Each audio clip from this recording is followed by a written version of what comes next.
Eu não sei o que eu estou fazendo. Amém, mas a canção, eu queria muito cantar essa canção, foi de Deus, uma alegria. Obrigado, irmão, pela instrumentalidade. 1 Reis, capítulo 17, amém?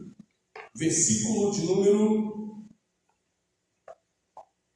14. Essa palavra vai sair da boca de Elias. 1 Reis, capítulo 17, versículo 14. Pai do seu irmão Rodão, o homem da intercessão.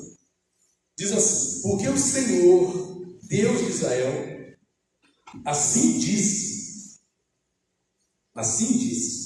a varinha, eu estou lendo numa outra tradução, com certeza na Bíblia dos irmãos está diferente, mas nessa tradução diz essas palavras: porque o Senhor Deus de Israel assim diz, a farinha do pote não escasseará, nem o azeite da vasilha diminuirá, até o dia em que o Senhor fizer chover sobre a face da terra. Palavra do profeta Elias.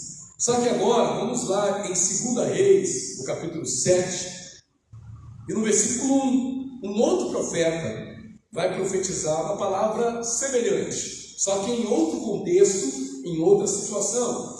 2 Reis, capítulo 7, versículo 1, diz assim. Deixe marcado esses dois textos que nós vamos acompanhá-los simultaneamente. 2 Reis 7, versículo 1.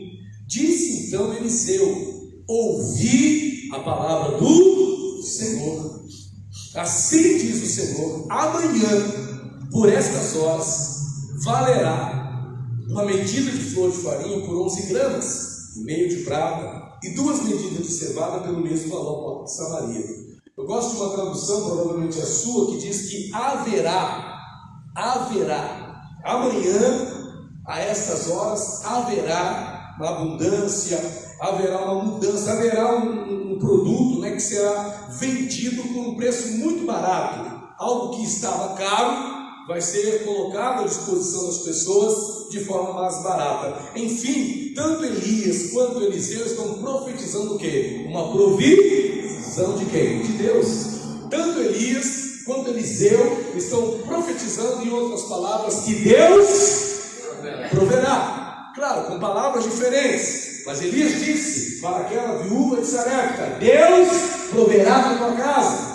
Agora Eliseu está dizendo diante da cidade de Samaria: Deus proverá nesta cidade. Quem aqui quer isso, diga glória a Deus. E nós podemos reunir fé para dizer que, independente de qualquer coisa, Deus proverá para a nossa nação, Deus proverá para o nosso país, Deus proverá para o nosso estado, Deus proverá para a nossa cidade, Deus proverá para a tua casa, Deus proverá para a tua família, Deus proverá, quem crê, diga glória a Deus. Deus proverá para a nossa igreja, Deus proverá para a vida de cada um de nós. Então, tanto Elias quanto Eliseu entraram em consonância ali, vamos dizer, cada um no seu tempo, é claro, para liberar esta palavra de providência divina, de provisão divina. Agora, todos esses dois homens tinham diante de si o quê? Um cenário desfavorável.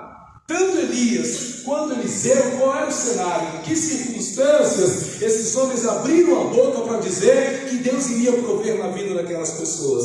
Será que eles abriram a boca para dizer que Deus ia prover quando estava todo mundo bem de vida?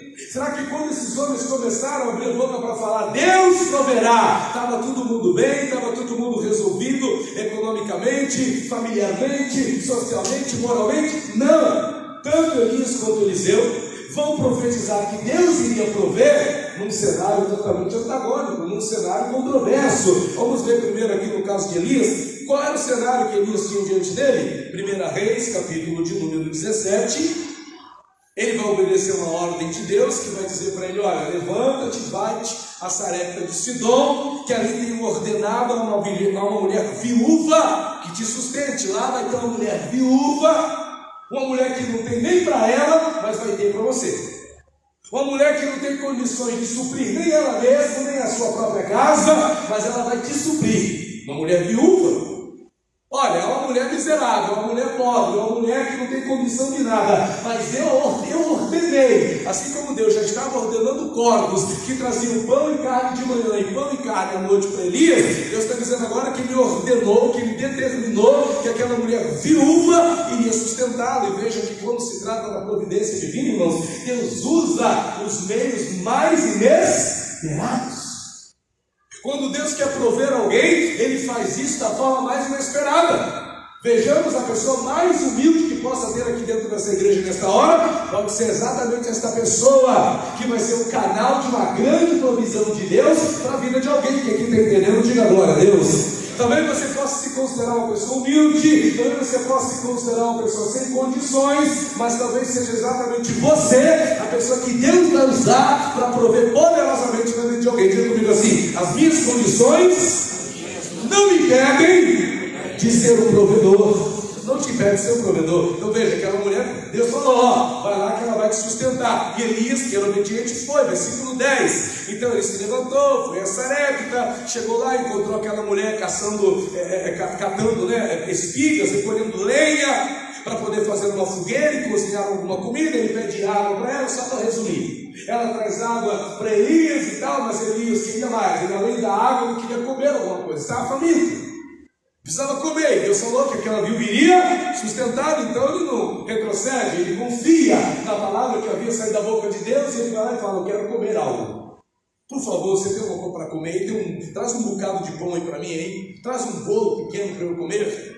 E aquela mulher vai responder, apresentando para Elias o cenário no qual ela vivia. Versículo 12. Ela respondeu, diante daquele pedido de Elias: vive o Senhor teu Deus. Eu não estou mentindo. O que ela quer dizer? Que eu não tenho pão cozido, somente um punhado de farinha tenho num pote, um pouco de azeite numa vasilha. E agora recolhi 2 gravetos para entrar e prepará-lo para mim e para meu filho, para que comamos e nos deixemos morrer, porque nós não temos outra próxima refeição. Não vai ter o que comer depois. A única coisa que nós temos é essa comida. A única coisa que nós temos é esse alimento. Não temos nada para depois. É só isso aqui que está à nossa disposição. Nós vamos comer e vamos morrer. Agora, se ele ia morrer, eles não iam comer. Mas ela pensou assim, para ela fez lógica: vai ser a nossa última refeição. Só que, amados, é nesses cenários, é nessas circunstâncias que Deus ele age como Deus que provê. É nessas circunstâncias que Deus entra com provisão. Irmão, seria muito fácil falar de provisão num cenário favorável. É muito fácil falar de provisão num cenário agradável. É muito fácil falar de provisão numa circunstância que nos favoreça. Mas o interessante é alguém ter fé para dizer que Deus vai prover quando as portas estão fechadas, quando as coisas estão dando errado, quando nem tudo sai como nós gostaríamos que saísse. Alguém se levantar no meio dessas circunstâncias e dizer: Deus proverá. Não é qualquer um que faz. Não é qualquer um que diante de uma porta fechada diz: Deus proverá. Não é qualquer um que diante de uma coisa que deu errado diz: Deus proverá. Não é qualquer um que diante de um prejuízo diz: Deus proverá. Não é qualquer um que diante de uma expectativa frustrada abre a boca e declara: Deus proverá. Não é qualquer um que faz isso. Mas diga comigo: eu não sou qualquer um. Você não é qualquer um. Por isso que você é daqueles que diz o quê? Deus proverá. Mesmo diante dessas circunstâncias, mesmo diante dessas situações, você é daqueles que abre a tua boca para dizer que Deus vai prover. Então Elias estava ali dizendo, aquela mulher apresentou aquele cenário, e para essa mulher Elias vai dizer que Deus vai prover. Esse era o cenário que estava diante de Elias. Elias não ficou com peninha dela, coitadinha. Elias não ficou ali com dó dela. Aquela circunstância não mexeu com o coração de Elias a ponto de fazer Elias ficar ali consternado com a miséria, com a pobreza daquela mulher. Pelo contrário, Elias vai liberar uma palavra de providência divina sobre a vida dela, que é o que a gente tem que fazer. A gente não tem que ficar lamentando o sofrimento de ninguém, porque todo mundo sofre, todo mundo padece, todo mundo tem luta, todo mundo tem dificuldade. O que vai resolver a vida das pessoas é a gente, diante do cenário que as pessoas estão vivendo, liberar sobre a vida delas uma palavra de fé, e se possível ajudá-las em alguma coisa. Mas é começar a liberar uma palavra: Deus proverá. Veio um rapaz aqui na igreja, o pastor Guilherme cuidou desse rapaz, deu uma atenção para ele, e o pastor Guilherme liberou uma palavra, falou para ele sobre o negócio da mão, que a mão de Deus, olha, a mão de Deus vai estar sobre a sua vida. O pastor orou ali por esse rapaz, e hoje, pastor, se confirmou uma palavra do Senhor, porque esse rapaz chegou aqui em São Paulo, chegou aqui em Volta Redonda sem nada, morando aí no centro pop. Hoje o rapaz está assalariado, ganhando R$2.000 por mês. Está ali, ó. Eu passei por ele hoje. O rapaz está lá, está bem, está vivendo a provisão de quem? De Deus, conforme uma palavra que foi liberada. Então, irmãos, o cenário do camarada morando no centro pop, comendo comida, né, de quentinho que alguém dava, mas o camarada está vendo a provisão de Deus, está numa situação favorável.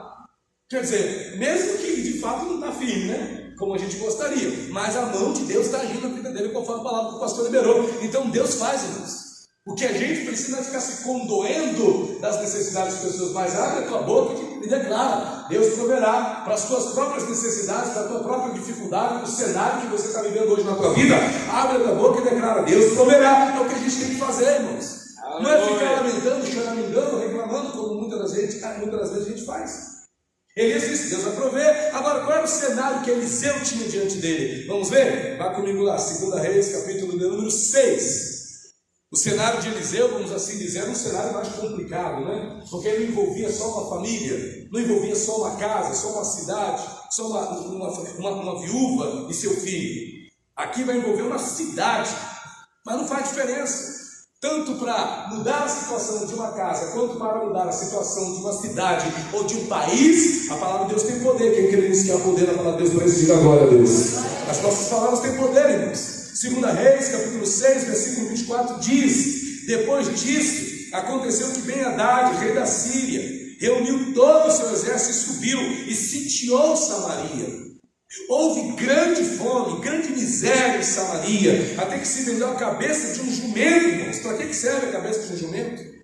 Por 80 peças de prata, a quarta parte de um intestino de pombas, ou esterco de pombas, por 5 peças de prata. Irmão, coisas que em circunstâncias normais não valia nada, as pessoas estavam pagando uma fortuna. Ninguém pagava nada por uma cabeça de jumento. Talvez o nosso irmão Roldão tenha aí algum dote culinário que possa servir de utilidade para fazer uma cabeça de jumento aqui para o culto dos homens, não é? Mas eu acho bem difícil. Ou então fazer um guisado de esterco de pombas para a gente comer. Mas, irmãos, o fato é que ninguém se alimentava, que não servia para nada em circunstâncias normais, um esterco de pomba ou a cabeça de jumento. Eram coisas que as pessoas descartavam, jogavam fora. Aliás, quem vai querer comer cabeça de jumento? Para que serve isso? Mas as pessoas no auge ali daquela crise, daquela fome, daquela miséria, elas estavam pagando uma fortuna por uma cabeça de jumento e por um punhado de esterco de pombas. E havia quem tivesse até mesmo, como a gente vai ver aqui mais embaixo, pessoas que estavam comendo a carne dos próprios filhos. Olha o que diz aqui, ó, versículo de número 28. Uma mulher foi até o rei e apresentou para o rei uma situação, e o rei perguntou: qual é o seu problema? E ela responde: esta mulher me disse: dá teu filho para que o comamos hoje e amanhã comeremos o meu. Cozemos, cozinhamos, fizemos um guisado com o meu filho e o comemos. No dia seguinte eu lhe disse: dá teu filho para que o comamos, mas ela escondeu o filho dela. Então veja que ao ponto até de comer o próprio filho. Quem é que faz isso? Qual é a mãe que come o próprio filho? Mas olha o cenário, olha a miséria, olha a pobreza. Irmãos, nós temos visto o que tem acontecido ali num país vizinho, a Venezuela. Será que não tem ninguém lá naquele país que se levante como voz profética para dizer o quê?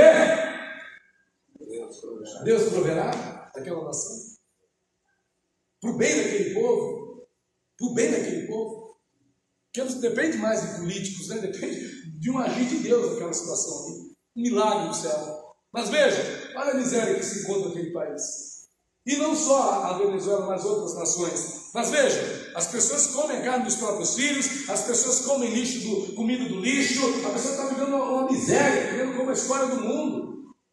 E está ali, esse era o cenário que estava diante de Eliseu. Só que isso não vai impedir Eliseu, irmãos, de olhar para aquilo tudo e dizer: amanhã essa situação vai mudar, porque Deus proverá. Amanhã vai haver abundância, amanhã vai haver uma mudança, amanhã as coisas vão ser melhores.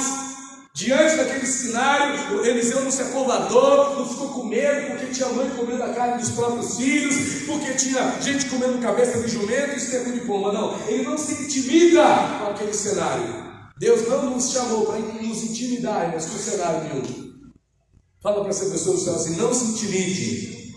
Irmãos, Deus não nos chamou para covardes, nós não temos que nos intimidar diante de cenários desagradáveis.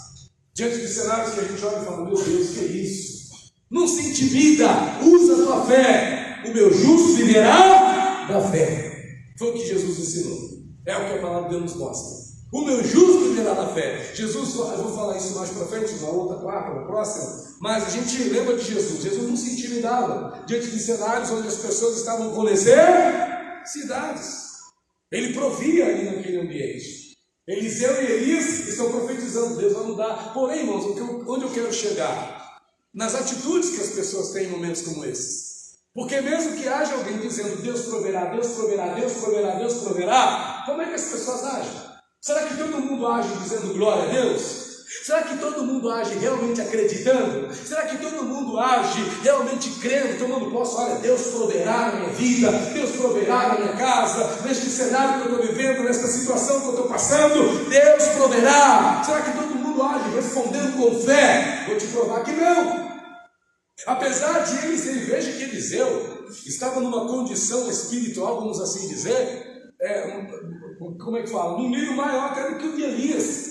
Porque Eliseu tinha porção dobrada do espírito de Elias. É como se sobre ele houvesse o dobro da unção que havia na vida de Elias. E Elias, né, era homem de Deus também, os dois profetizaram. Mas veja, Eliseu vai profetizar.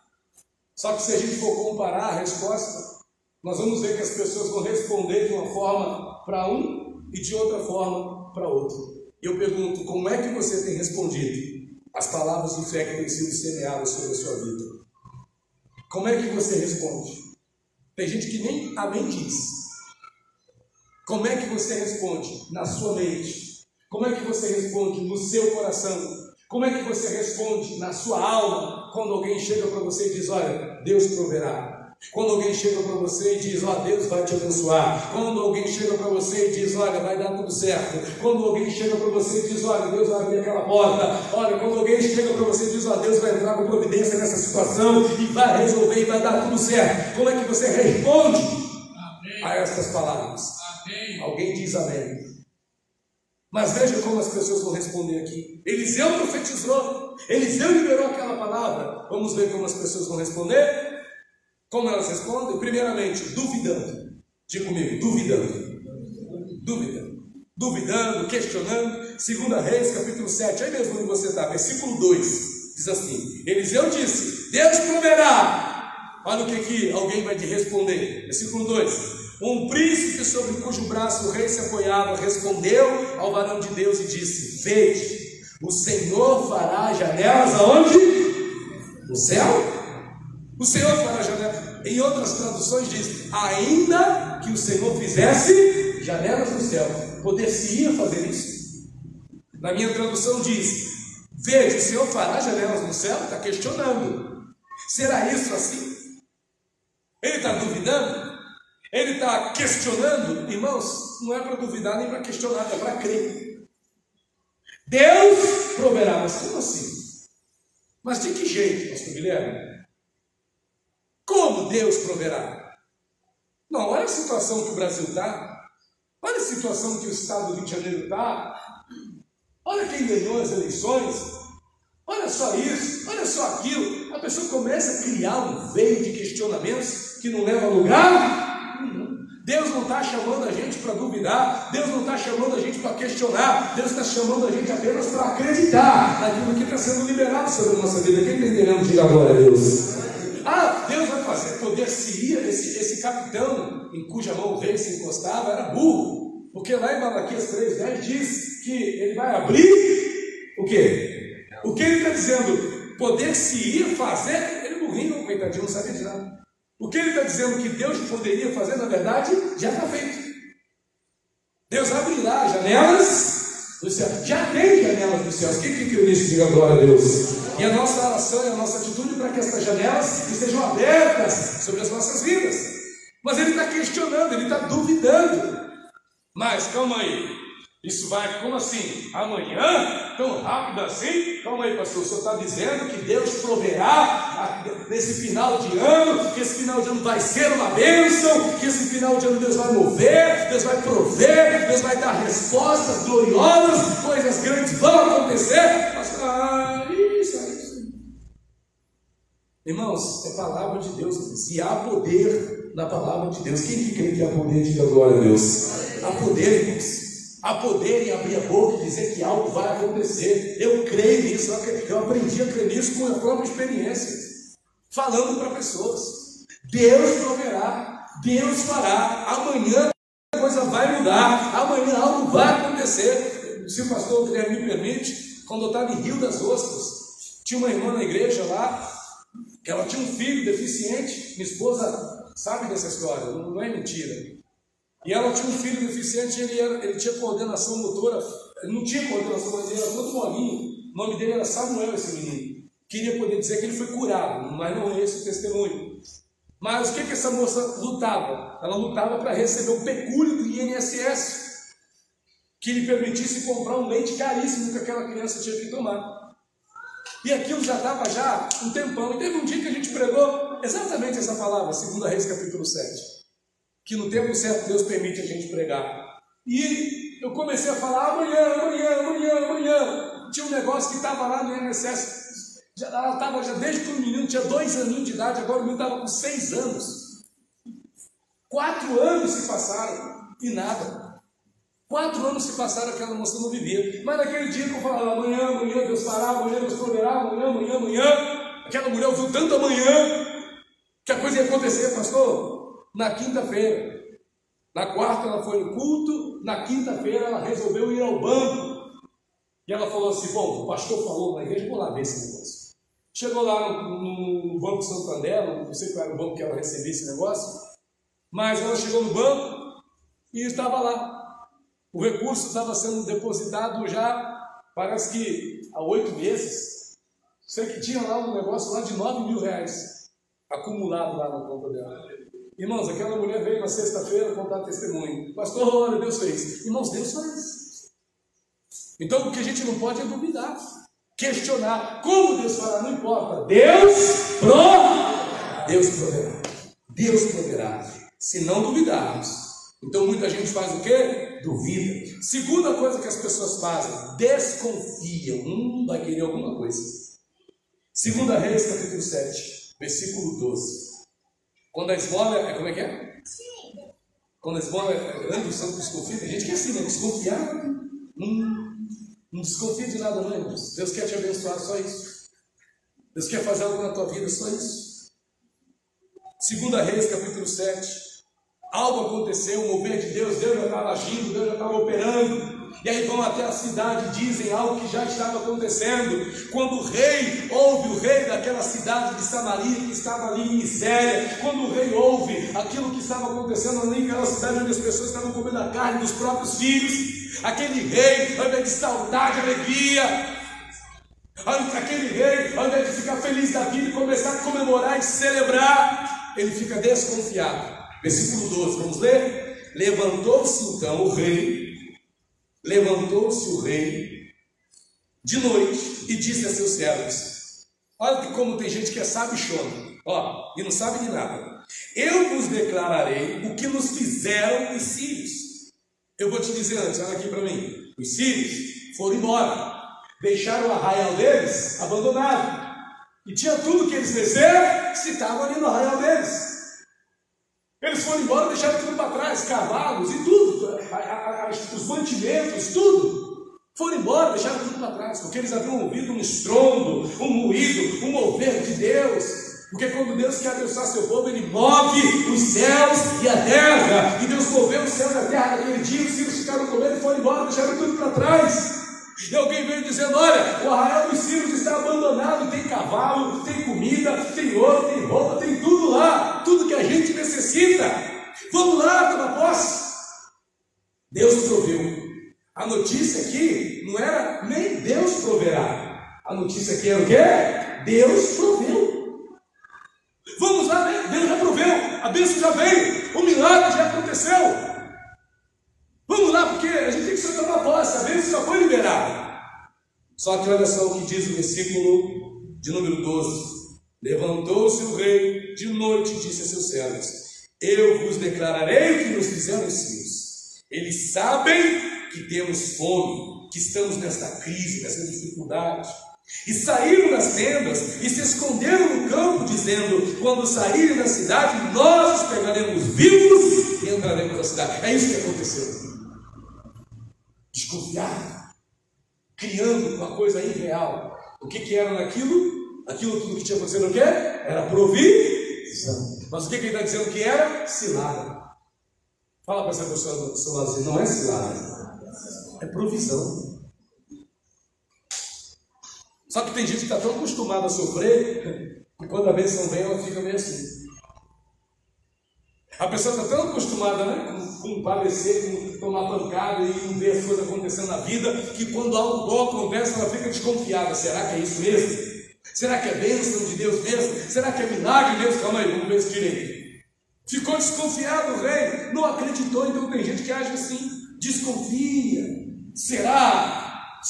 Só que quando você desconfia, você desconsidera que Deus pode fazer o que Deus faz, que Ele age, que Ele cumpre aquela palavra, que Ele age daquela forma. Quem está entendendo aí, diga glória a Deus, irmãos. Glória a Deus. Eliseu profetizou, a palavra estava se cumprindo, o milagre estava acontecendo, mas tinha pessoas desconfiadas do que Deus estava fazendo, e não foi para isso que Deus te chamou. Agora, enquanto nós vemos pessoas que duvidam, enquanto nós vemos pessoas que desconfiam, nós vamos ver pessoas que creem e vivem essa provisão de Deus. Volta comigo lá em 1 Reis 17. A resposta que deram, a palavra que Eliseu liberou, foi dúvida, desconfiança. Mas qual vai ser a resposta que vão dar? A palavra que Elias liberou. Qual vai ser a resposta que aquela viúva, que tinha para comer apenas uma última refeição e morrer depois, como ela mesmo disse, qual foi a resposta que ela deu? No versículo 13, Elias vai dizer para ela, 1 Reis 17, 13. Elias lhe disse: não tenhas medo, não temas. Vai lá, faz o que você disse, prepara comida para você e para o teu filho. Porém, faz dele para mim primeiro um pequeno bolo cozido e traze. E depois farás para ti e para o teu filho. Diga comigo, para mim primeiro.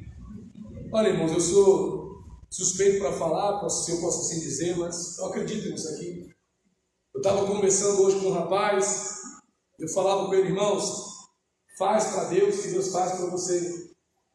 Pensa no reino que Deus vai pensar em você. Primeiro, para Deus. Jesus disse, Mateus 6,33. Hoje falar isso parece que é exploração da fé. Buscar primeiro o reino de Deus e a sua justiça, e as demais coisas nos serão acrescentadas. Aí a gente fala do dízimo, aí a gente fala da oferta, pronto, lá vem o pastor falar de dinheiro. Mas não é isso, irmãos. É princípio. O problema das pessoas é não entenderem princípio. Não é pedição de dinheiro, é princípio. Aí a pessoa ignora o princípio e quer viver provisão. Ignora o princípio. Não, calma aí, vou fazer primeiro. Quê? Primeiro eu. Primeiro minha família. Primeiro minha casa. Primeiro meu filho. Primeiro a minha família. Irmãos, eu sei que a gente tem que pensar na nossa casa. Eu sei que a gente tem que pensar na nossa família. Mas existem princípios que nós não podemos ignorar. E que às vezes a gente ignora. A gente ignora em detrimento de nós mesmos. Para o nosso próprio mal. Então veja, versículo de número 13, de novo, faz primeiro para mim, depois você vai lá e faz para o seu filho, simples assim. Versículo de número 14, porque o Senhor, aí ele continua, né? Porque o Senhor Deus de Israel assim disse: a farinha da panela não acabará, nem o azeite da botija faltará, até o dia em que o Senhor fizer chover sobre a face da terra. Deus proverá. Pode ficar tranquila, Deus proverá. Ei, honra o princípio. Só vou dizer isso para você. Se você puder, fale para essa pessoa do seu lado assim: honre o princípio. Nesse tempo de apostasia que a gente está vivendo, irmãos, As pessoas estão ignorando os princípios e não entendem por que às vezes as coisas não acontecem na sua vida. Não ignore o princípio. Só isso que eu quero para te dizer. Não ignore o princípio. Não ignore. Essa mulher podia ter feito o quê? Meu filho vai morrer, eu vou morrer também, coitada de mim. Como é que eu vou fazer primeiro para você e depois para mim? Acho que quem bom entendedor entende bem, né? Para bom entendedor, um pimbeleiro, como diz o ditado. Você já está entendendo o que eu estou falando. Então, como é que eu vou fazer isso primeiro, depois? Calma, não dá. Essa mulher não raciocinou. Irmãos, às vezes, a gente tem que abrir mão da razão. Ou do raciocínio. Lógica. Porque logicamente o que ela tinha que fazer é o que ela falou. A lógica é essa. Mas quando se trata de agir de Deus, de milagre, a coisa foge da lógica. O nosso pastor pregava no domingo sobre a ressurreição do filho da viúva de Naim. Tem lógica isso? Ressuscitar um morto que está sendo levado num esquife para ser enterrado? Isso não tem lógica. Mas Deus não age dentro da lógica. Deus age dentro dos limites que Ele próprio estabelece. E esses limites nem sempre batem com os limites da lógica. Então aquilo que para mim é lógico, para Deus não é nada. Deus não está preocupado com a lógica. Ele está preocupado em cumprir a palavra que Ele está liberando sobre a minha e a tua vida. Quem está entendendo aí, diga glória a Deus. É com isso que Deus se preocupa. Então Elias vai continuar dizendo: Deus vai fazer a tua botija não vai ficar vazia, a tua panela não vai ficar vazia, até o dia que começar a chover sobre a face da terra. Ela questiona, ela duvida, ela desconfia? Não. Versículo 15. Então ela foi e fez, ela creu. Diga comigo, ela creu. É só isso que a gente precisa. Irmão, não duvide, não desconfie, não questione, crê. Jesus falava para as pessoas: crê somente. Crê somente. O que a gente tem para viver, a gente vai viver pela fé somente. Não precisa outra coisa. Crê somente. Versículo 15. Então ela foi e fez como lhe dissera Elias, e comeu ela e ele e a sua casa durante muitos dias. E a farinha do pote não acabou, nem o azeite da vasilha mingou, conforme a palavra que o Senhor dissera por meio de Elias, conforme o proverá que Deus dissera por meio de Elias, por causa do proverá que Elias liberou sobre aquela casa, sobre aquela família. E quem crê que vai ser na sua vida também, diga glória a Deus. E em meio a tudo isso tem uma decisão para a gente finalizar, que você precisa fazer. Em meio a tudo isso, porque a decisão que você tomar vai determinar se você vai ser um espectador ou um experimentador. Há uma diferença. O espectador fica vendo, o experimentador experimenta. Deus nos chamou não para sermos meros espectadores, mas para sermos daqueles que experimentam, que vivem essas experiências.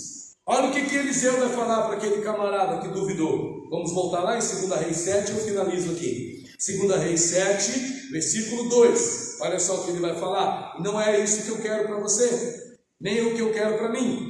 Um príncipe sobre cujo braço o rei se apoiava, 2 Reis 7, versículo 2, respondeu ao varão de Deus e disse: quando Eliseu profetizou, Deus proverá. O que ele respondeu? Ainda que o Senhor fizesse janelas nos céus, poderia fazer isso? Isso poderia acontecer? Aí Eliseu responde para ele: olha, eis que tu o verás com teus olhos, mas disso não comerás. Você vai ver, mas não vai desfrutar. Você vai ouvir falar, mas não vai viver. Não é isso, não. A pessoa que não crê, que duvida, que desconfia, que fica lá choramingando pelos cantos, porque o meu cenário é esse. Você já sabe que o seu cenário é esse. Mas a resposta que Deus está esperando de nós é uma resposta de fé, é crer, é confiar, é acreditar que Ele proverá. Quem que crê assim também, diga glória a Deus. Amém? Então vamos aplaudir o Senhor Jesus.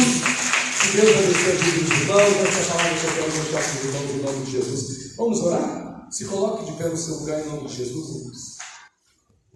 Se coloque de pé no seu lugar. Coloque a mão no seu coração. Deus tem nos dado essa palavra. Deus, com a graça, com a bênção do nosso pastor José Guilherme,